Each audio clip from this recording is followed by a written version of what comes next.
আপনার জন্য ইজি হবে, কোনটা আপনার জন্য ফ্লেক্সিবল, সেটা কিন্তু আপনি এখন নিজেই বাছাই করতে পারবেন, নির্ধারণ করতে পারবেন। আর সর্বশেষ বলে রাখি, প্রয়োজন পছন্দ অনুযায়ী উইন্ডোজ বা লিনাক্স নির্বাচন করতে পারেন, এটা আপনার পছন্দ, আপনার অনুযায়ী।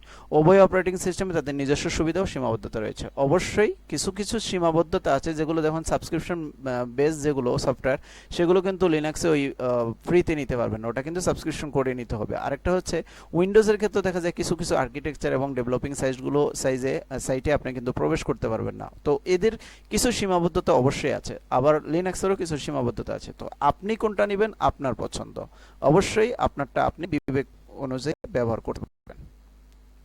এরপর আমি প্র্যাকটিক্যাল কিছু ফিচারটা দেখাই। যেমন আমি দেখি উইন্ডোজ ব্যবহার করছি, এখানে দেখেন বারবার কিন্তু রিফ্রেশ দিতে হবে, কারণ কোনো জ্যাম বা ক্যাশ মানে ক্যাশগুলো ফ্রিলি করার জন্য আপনার জ্যাম যেন কম্পিউটার হ্যাং না হয়, তো এই জন্য রিফ্রেশ